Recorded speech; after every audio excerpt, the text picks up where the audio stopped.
Limited کریں، بہت ہی controlled انداز میں کریں۔ اس کی وجہ یہ ہے، آپ کو یہ بات سمجھنی ہے کہ یہ وائرس جو ہے وہ آپ کے قوت مدافعت کو کم ہوتے ہی آپ کے جسم کے اندر داخل ہو جاتا ہے۔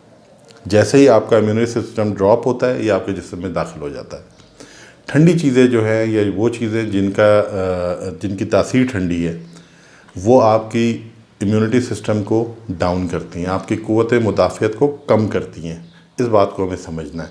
جب قوت مدافعت ہماری کم ہوگی، یہ وائرس فوری طور پہ ہمارے اوپر اٹیک کرے گا۔ یہاں یہ بات بہت قابل ذکر ہے جو ہمیں سمجھنی ہے کہ یہ جو تیسری لہر آئی ہے، یہ بیسیکلی برٹش اسٹرین کہلاتا ہے، اور اس کی علامات پچھلی 2 لہروں سے بالکل فرق ہیں، اور بہت سارے لوگ ان علامات کو نہیں سمجھ پا رہے۔ تو ہمیں یہ سمجھنا ہے کہ یہ برٹش اسٹرین جو ہے یہ پچھلی 2 علامات سے بالکل فرق ہے۔ احتیاطی تدابیر میں ہم آخری بات جو کریں گے وہ کریں گے ویکسینیشن کے حوالے سے۔ دیکھیے اس وقت الحمدللہ دنیا میں ساری جگہ ویکسینیشن شروع ہو چکی ہے، اور اس کے اندر خاص طور سے جو اولڈ ایج کے لوگ ہیں، جو بزرگ حضرات ہیں، ان کی ویکسینیشن اس وقت پوری دنیا میں جاری ہے۔ پاکستان میں بھی اس کی ویکسینیشن ہو رہی ہے۔ میں آپ حضرات کو یہ بتانا چاہتا ہوں کہ آپ اس ویکسینیشن سے بالکل نہ ڈریں، بالکل نہ گھبرائیں۔ یہ جو متس مشہور ہو گئے ہیں، جو ریومرز آ گئے ہیں، ان ریومرز پہ، ان متس کے اوپر اپنے کان بالکل نہ دھریں۔ فوری طور پہ اپنے گھر کے بزرگوں کو ویکسینیشن کروائیں، یہ بہت امپورٹنٹ ہے۔ جیسے جیسے اس ویکسینیشن کا جو ایج کیڈر ہے وہ نیچے آتا جا رہا ہے، اس طرح سے لوگوں کو رش کرنا چاہیے، اور ان سینٹرز پہ جا کے جو گورنمنٹ نے بنائے ہوئے ہیں وہاں پر جا کے ویکسینیشن کروانی چاہیے، اور فوری طور پہ کروانی چاہیے۔ ویکسینیشن میں ڈیلے بالکل نہیں کرنا چاہیے، یہ موسٹ امپورٹنٹ بات ہے، ٹھیک ہے۔ ہمارے یہاں لوگ سمجھ رہے ہیں کہ اگر ہم گھروں میں رہیں گے تو ہم شاید اس سے بچ سکتے ہیں۔ گھروں میں رہنے سے بالکل احتیاط ضروری ہے، گھروں میں رہنے کی کوشش کرنی چاہیے، لیکن بزرگ حضرات کے حوالے سے میں یہ بات آپ حضرات کو پھر بتا دوں کہ دیکھیں، اگر بزرگ حضرات کے سامنے کوئی کیریئر آ گیا، یعنی کوئی نوجوان یہ وائرس لے کے گھر میں داخل ہو گیا، تو وہ بزرگ حضرات پھر نہیں بچ سکیں گے۔ تو یہ بات بہت امپورٹنٹ ہے کہ ان بزرگ حضرات کو پہلے سے ہی ویکسینیٹ کروا دیا جائے تاکہ وہ اس موذی بیماری سے بچ سکیں۔ میں یہاں آپ کو یہ بات بتاتا چلوں کہ میں نے الحمدللہ خود اپنی والدہ کی ویکسینیشن دونوں ڈوزز کروا چکی ہیں، اور وہ ماشاءاللہ بالکل ٹھیک ہیں، صحت مند ہیں الحمدللہ۔ تو اس لیے میں یہ بات آپ کو جو کر رہا ہوں ویکسینیشن کے حوالے سے، یہ بالکل وثوق سے بات کر رہا ہوں انشاءاللہ، ٹھیک ہے۔ تو آپ حضرات بھی ہمت کیجیے، اپنے گھر کے بزرگوں کو، بڑوں کو فوری طور پہ ویکسینیشن کروائیے۔ اب ہم آتے ہیں پرابلمز کے اوپر۔ پرابلمز کیا ہیں؟ پرابلم اس بیماری کے حوالے سے جو لوگوں میں رویے پائے جا رہے ہیں، میں اس کے حوالے سے بات کروں گا۔ Problem number 1، the most important, وہ ہے ڈینائل، یعنی کہ اس بیماری کا انکار کرنا۔ یہ ایک بہت بڑا پرابلم ہے، ٹھیک ہے۔ اس وقت ہو یہ رہا ہے کہ جب کوئی شخص اس بیماری میں مبتلا ہوتا ہے تو فوراً اس کے ذہن میں یہ آتا ہے کہ نہیں، مجھے تو کووڈ نہیں ہوا، میں تو کرونا کا شکار نہیں ہوا، یہ کوئی وائرل ہوگا، یہ کچھ اور ہوگا، یہ کوئی موسمی بخار ہوگا، تو نہیں مجھے نہیں ہوا۔ تو نمبر 1 جو پرابلم آ رہا ہے وہ ہے ڈینائل۔ نمبر 2 پرابلم ہے ٹیسٹ کا نہ کروانا یا ٹیسٹ کرانے میں تاخیر کرنا۔ دیکھیے، جب تک آپ ٹیسٹ نہیں کروائیں گے آپ کو کنفرم نہیں ہوگا، اور آپ اپنا علاج اس طریقے پہ، اس پیٹرن پہ جس پہ ہونا چاہیے اس پہ نہیں کر سکیں گے، ٹھیک ہے۔ تو اندھیرے میں تیر چلانے سے بہتر ہے کہ آپ فوری طور پہ اپنے ٹیسٹ کروائیں، ٹھیک ہے۔ اب کچھ لوگ یہاں پر یہ کہیں گے کہ جی ٹیسٹ جو ہے وہ بہت مہنگا ہے۔ بات بالکل ٹھیک ہے۔ میں آپ کو یہاں یہ بتاتا چلوں کہ ٹیسٹ کتنے طرح کے ہیں۔ ٹیسٹ اس وقت دنیا میں 2 طرح کے ٹیسٹ ہو رہے ہیں۔ ایک ٹیسٹ ہے اینٹیجن۔ اینٹیجن جو ہے وہ ٹیسٹ سستا ہے، وہ تقریباً 1600 روپے کا جو ہے وہ ٹیسٹ ہو رہا ہے اس وقت پاکستان میں۔ میں آپ کو ایوریج پرائس بتا رہا ہوں، سستا ہے وہ۔ دوسرا جو ہے وہ ہے ٹیسٹ پی سی آر۔ پی سی آر جو ہے وہ تھوڑا مہنگا ٹیسٹ ہے، اور تقریباً 6 سے 6,500 ہزار روپے اس کی پرائس جو ہے وہ چل رہی ہے۔ اب جب آپ اگر ٹیسٹ کرا لیتے ہیں اور وہ ٹیسٹ پازیٹیو آ جاتا ہے تو اس میں فوری طور پہ آپ کی ذمہ داری یہ بن جاتی ہے کہ آپ اپنے آپ کو فوری طور پہ کوارنٹائن کریں، اپنے آپ کو الگ کریں، گھر کے اندر بھی الگ کریں، اور پبلک گیدرنگ سے اوائڈ کریں تاکہ دوسروں کی زندگیاں محفوظ بنائی جا سکیں۔ اب ہم بات کریں گے اس کے سمٹمز کے اوپر۔ دیکھیے اس میں ہمیں یہ بات سمجھنے کی ضرورت ہے کہ اس بیماری کے سمٹمز ہر انسان میں فرق آ رہے ہیں۔ ضروری نہیں ہے کہ جو سمٹمز کسی ایک شخص کو ہوں وہی سمٹمز کسی دوسرے شخص کو بھی ہوں۔ اور اس میں یہ بات بھی بہت امپورٹنٹ ہے جو ہمیں سمجھنی ہے کہ ضروری نہیں ہے کہ کسی بندے کو کوئی سمٹم آئے۔ ہو سکتا ہے اس میں اس وقت بہت سارے لوگ ایسے ہوں جو کہ اس بیماری سے گزر چکے ہوں لیکن ان کو کوئی بھی سمٹمز نہ آئے ہوں، تو یہ بات عین ممکن ہے۔ تو ہمیں یہ بات سمجھنی ہے کہ اس میں ہر انسان میں فرق سمٹمز موجود ہیں۔ اب دیکھیے ہمیں یہ جاننا ہے کہ جب یہ بیماری شروع ہو رہی ہوتی ہے تو اس کی سمٹمز آنے سے پہلے کچھ ہوتے ہیں جو پری سمٹمز کہلاتے ہیں۔ پری سمٹمز میں آپ کو تھکاوٹ ہو سکتی ہے غیر ضروری طور پہ، فٹیگ کا احساس، ٹائرڈنیس، یہ چیز بہت امپورٹنٹ ہے۔ یہ ہماری بہت سارے لوگوں سے بات ہوئی ہے، میرے اپنے اوپر بھی یہ گزرا ہے، میرے فیملی میں جو لوگ ہیں ان سے بھی میری بات ہوئی ہے اور بھی لوگوں سے بات ہوئی ہے۔ تو یہ چیز بڑی امپورٹنٹ ہے کہ جب یہ شروع ہونے والا ہوتا ہے تو اس سے 2-3 دن پہلے کے جو ٹائم ہوتا ہے اس میں انسان غیر ضروری طور پہ تھکنے لگتا ہے اور اس کو سمجھ نہیں آتی کہ میں کیوں تھک رہا ہوں، میری اس فٹیگ کی کیا وجہ ہے۔ اصل میں وہ وائرس اندر اپنا کام شروع کر چکا ہوتا ہے، اس کی علامات آتے ہوئے 2 سے 3 دن 4 دن لگ جاتے ہیں۔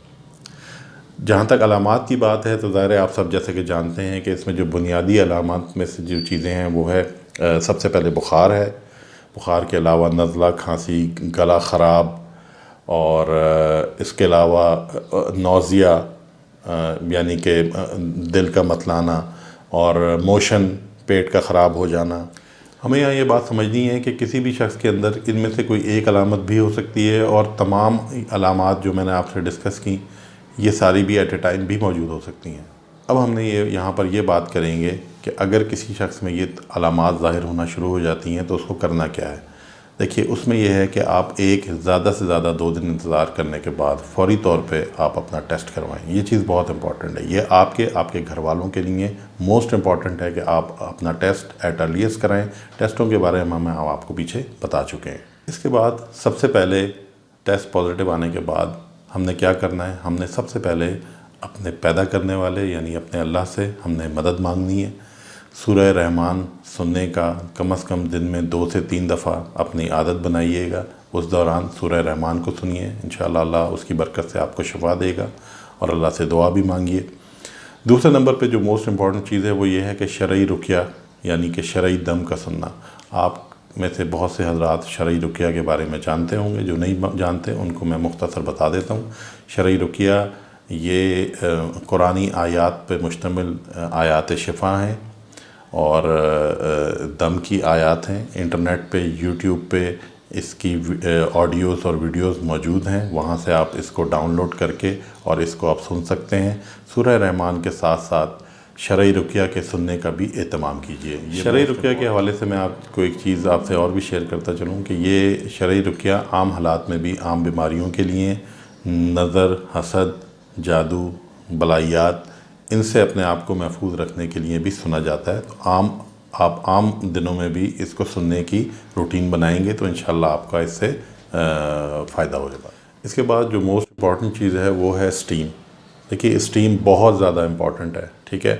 اگر آپ کے گھروں میں اسٹیمر نہیں ہے، اب آپ اسٹیمر خرید بھی سکتے ہیں۔ چائنیز اسٹیمر آ گئے ہیں، 700-800-900 روپے، 1000 روپے کے اندر آرام سے آپ کو چھوٹا اسٹیمر مل جاتا ہے۔ اگر وہ نہ بھی ہو تب بھی آپ ایک اسٹیل کے دیچکے میں یا کسی میں یہ کام کر سکتے ہیں کہ اس میں پانی بوائل کر کے اور وہاں سے آپ اسٹیم لے لیں، ٹھیک ہے۔ تو یہ بات موسٹ امپورٹنٹ ہے کہ جب آپ اسٹیم لیں گے تو یہ وائرس سب سے پہلے آپ کے ناک اور گلے کے اندر موجود ہوتا ہے۔ اگر آپ ٹائملی اپنی اسٹیم شروع کر دیں گے، جیسے ہی آپ کو سمٹمز آتے ہیں اگر آپ اسٹیم شروع کر دیتے ہیں تو انشاءاللہ اس سے امید ہے کہ آپ کے سمٹمز جو ہیں وہ سویئر نہیں ہوں گے، اور موسٹ پروبیبلی یہ جو وائرس جو ہے یہ گلے یا ناک کے اندر ہی ختم ہو جائے گا اس اسٹیم کی وجہ سے۔ اگر آپ کو کھانسی شروع ہو جائے تو کھانسی کے اندر فوری طور پہ کوئی اچھا کف سرپ لیجئے۔ اگر پھر بھی کنٹرول نہ ہو تو اس کے ساتھ آپ اپنے آپ کو نیبولائز کریں۔ نیبولائزرز عموماً گھروں میں موجود ہوتے ہیں، اگر نہیں ہے تو آپ اپنے کسی جاننے والے سے وہ نیبولائزر حاصل کیجئے اور اس کو اپنے آپ کو نیبولائز کیجئے۔ ڈرائی فروٹس جو ہیں وہ یہاں پر بہت ہی امپورٹنٹ رول پلے کرتے ہیں، آپ کی امیونٹی بوسٹر ہوتے ہیں۔ آپ کی امیونٹی بوسٹ ہوگی ڈرائی فروٹس پہ۔ اچھا، ڈرائی فروٹس کو سمجھنے کی یہ ضرورت ہے کہ بعض لوگ یہ سمجھتے ہیں کہ دن میں اگر ہم 2-4 بادام کھا لیں، 2-4 پستے کھا لیں یا 2-4 اخروٹ کھا لیں تو اس سے ہمارا گزارا ہو جائے گا۔ نہیں، یہاں میں آپ حضرات کو یہ واضح طور پہ بتا دینا چاہتا ہوں کہ کم از کم بھی 15 گھنٹوں کے اندر آپ نے 100 سے 150 گرام ڈرائی فروٹ جو ہے وہ کھانا ہے کم از کم، اگر آپ افورڈ کر سکتے ہیں۔ اس کی آسان سی بات یہ ہے کہ اس کو ایک مٹھی بھر کے اپنے پاس رکھیے اور تھوڑی تھوڑی دیر میں اس کا استعمال کرتے رہیے۔ جوشاندے کا استعمال کیجئے، جوشاندہ انسٹنٹ جوشاندہ مارکیٹ میں عام اویلیبل ہے، وہ منگا کے رکھ لیجئے اپنے گھر میں۔ کم از کم بھی دن میں 2 ٹائم جوشاندے کا استعمال لازمی کیجئے۔ جوشاندہ آپ قہوے کے اندر بھی شامل کر سکتے ہیں۔ قہوہ آپ کیسے بنائیں گے؟ قہوہ اس کے لیے عام قہوہ نہیں بنے گا، اس کے لیے اسپیشل قہوہ بنتا ہے۔ اس کے انگریڈینٹس آپ نوٹ کیجئے۔ آپ ادرک ڈالیں گے، آپ ملیٹھی ڈالیں گے، آپ دار چینی ڈالیں گے، آپ لونگ ڈالیں گے، آپ بڑی الائچی کا بھی استعمال کر سکتے ہیں۔ یہ ساری چیزیں جو ہے وہ آپ نے یہ کرنا ہے کہ ایک پین میں لے کے اس کو بوائل کرنا ہے۔ کم از کم بھی 5 سے 10 منٹ ان چیزوں کو اچھی طرح پکائیں تاکہ ان کا ایکسٹریکٹ جو ہے پانی کے اندر اچھے سے شامل ہو جائے۔ اور اس کے بعد اس کے اندر اگر آپ کوئی گرین ٹی شامل کرنا چاہتے ہیں ٹیسٹ کے لیے تو وہ بے شک وہ شامل کر دیجئے، یا جوشاندہ شامل کرنا چاہتے ہیں تو وہ کر دیجئے۔